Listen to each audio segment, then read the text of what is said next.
como veníamos comentando, ya está la foto de la reunión del presidente Mauricio Macri con quien comanda el Fondo Monetario Internacional, que es Christine Lagarde, en la reunión del día de hoy, en el que de vuelta en el marco del G20 han encontrado espacio para hablar del programa de la Argentina e incluso Lagarde sacó un tuit especificando que la reunión fue muy productiva y que también el programa argentino estaba mostrando indicios de avance en todas las áreas en las que venían trabajando. La reunión se llevó a cabo como estaba previsto, nos vimos la foto, también ahora en el marco del G20 seguramente el presidente Mauricio Macri va a mantener diferentes reuniones y discusiones que se darán del ámbito político. Mientras tanto, en Bruselas el foco está puesto en lo que suceda y en lo que puedan llegar a trabajar tanto el canciller Jorge Fori como el ministro de Trabajo y de Producción, Dante Sica. Los dos tendrían que seguir con su agenda, viajar incluso a Osaka, en Japón, para la cumbre del G20. No lo van a hacer, suspendieron toda la agenda para quedarse allí, poniéndole letra a todo lo necesario para que se dé el tratado entre el Mercosur y la Unión Europea. Un tratado que lleva 20 años de negociación, que cada vez que parece que va a avanzar, finalmente retrocede. Entonces, también hay que prestar atención si esto se puede firmar o no. Hay mucha expectativa por todos los beneficios que le puede traer a la economía de toda la región principalmente. Para eso vamos a discutir y analizar todo este tema con Héctor Rubini, que es economista de la Universidad del Salvador. Buenas noches, gracias por estar aquí. ¿Qué tal? Buenas noches, gracias por invitarme. Bueno, en todo este marco, la importancia del bloque del Mercosur en un tratado con la Unión Europea. Y lo que uno piensa es, quien está en contra o quien está poniendo trabas es nada más y nada menos que Emmanuel Macron, el presidente francés, que tiene mucho peso en el bloque europeo. ¿Cómo puede llegarse a limar asperezas y cómo puede llegar a esto a tener un final feliz? Bueno, esto está en esa etapa difícil de los últimos 3-4 meses. El lobby agrícola y sobre todo ganadero de Francia, de Irlanda y de Polonia ha sido el más fuerte, el que ha puesto más resistencia.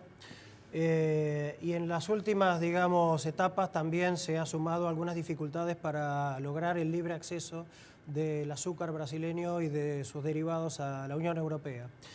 Las reuniones empezaron el viernes, en realidad son reuniones a puertas cerradas, se han sumado los ministros anteayer en realidad.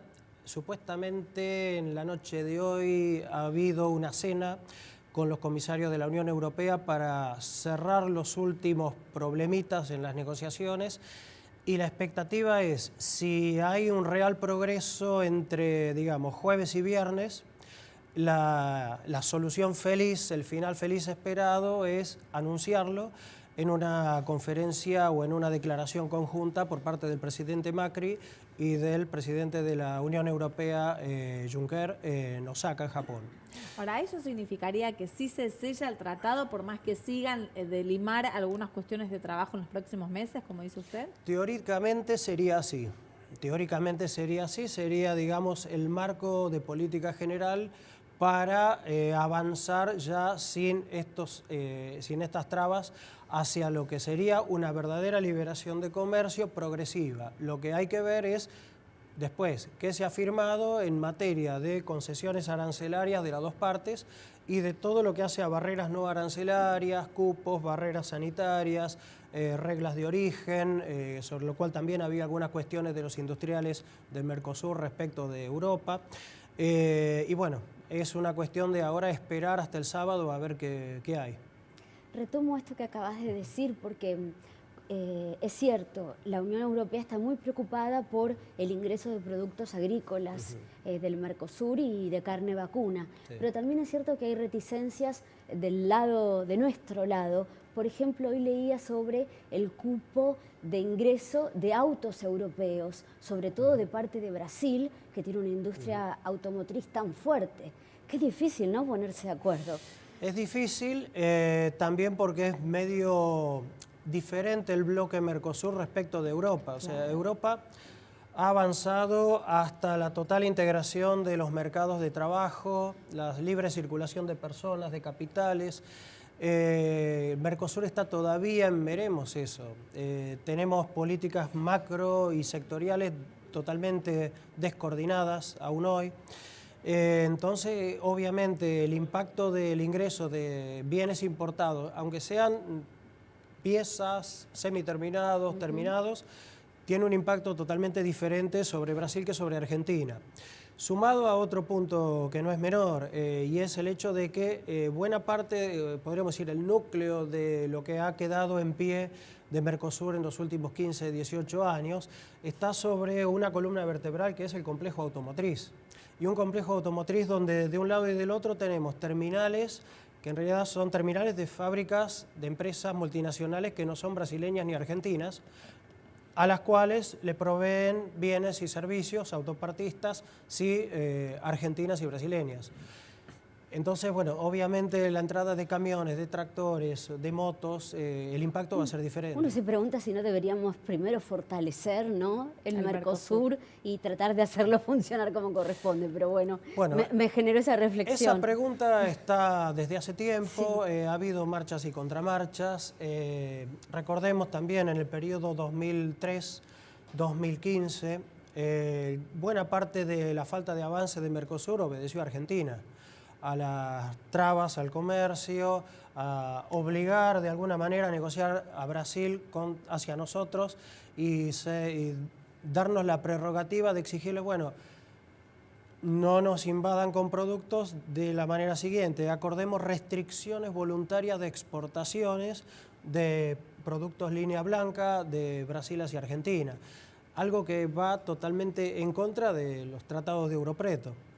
Bueno, 2015 para acá empezó otra historia, porque hasta entonces lo que teníamos eran 2 países, en realidad 4 países semicerrados, sobre todo Argentina, la incorporación media extraña de Bolivia, podríamos decir, y Venezuela, y bueno, y un giro totalmente de las políticas en toda la región de 2015-16 para acá. Si pensamos en el Mercosur original, estamos hablando de Brasil, Argentina, Uruguay, Paraguay. Si estamos hablando en lo que se ha heredado de los últimos 3-4 años, bueno, en realidad se incluye a Bolivia y se incluye a Venezuela. La pregunta es, bueno, ¿qué hará el gobierno venezolano con una situación de hiperinflación y con un contexto institucional que está totalmente al margen de lo que es lo normal en cualquier país que sea una democracia, una república y una economía capitalista mixta normal?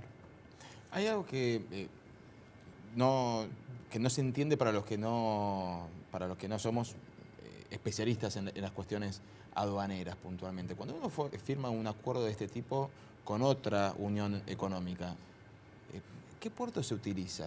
¿Quién es el que cobra los impuestos a la importación? ¿Cómo se distribuye eso? Porque estamos hablando de 4 países, los cuales por lo menos tienen 3 puertos marítimos, y uno se pregunta a nivel Mercosur, ¿cómo son los ingresos y después la circulación? Porque si bien hay libre circulación, es para determinados productos.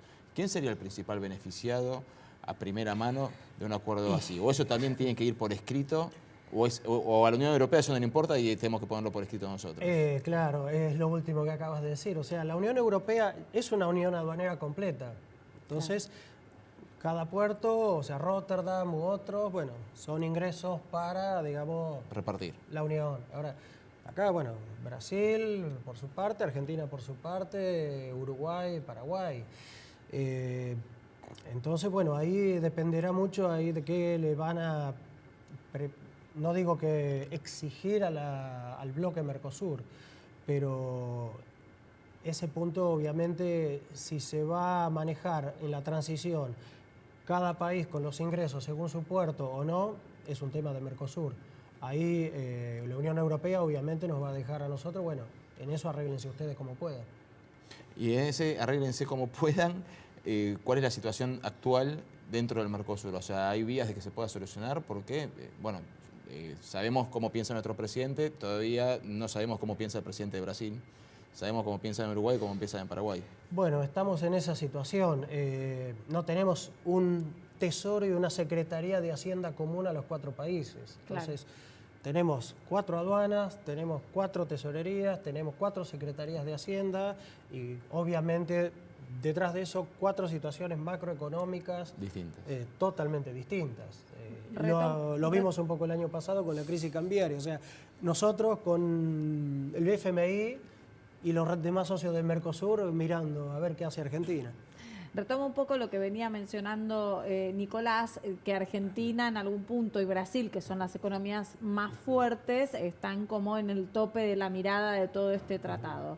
Sin embargo, el mismo Brasil, que es la economía más fuerte, ahora puede hacer tambalear este tratado porque Macron, que es el que pone las trabas, dijo que si Brasil se retira del Acuerdo de París del cambio climático, en realidad eso iba a ser imposibilitar que pueda haber alguna firma. ¿Usted cree que Bolsonaro en este sentido va a ser más reflexivo? Es difícil, ¿no? Entender la psicología de Bolsonaro o la de Trump, digamos, es medio lo mismo, ¿no? Bueno, Trump se fue, de hecho los Estados Unidos se salió del acuerdo. Claro, por eso un Twitter a las 7 de la mañana cambia todo.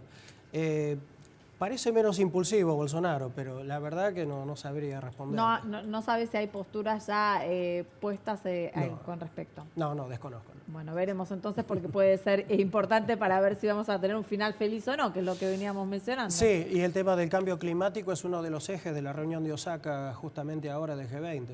Yo creo que eso no se va a ignorar. Bueno, vamos a seguir entonces hablando tanto del tratado, del acuerdo entre la Unión Europea y el Mercosur, como del G20, porque evidentemente los une el cambio climático. Sí. Muchas gracias y buenas noches por estar aquí con nosotros. Por favor, gracias Vamos por a un invitarme. corte y enseguida regresamos.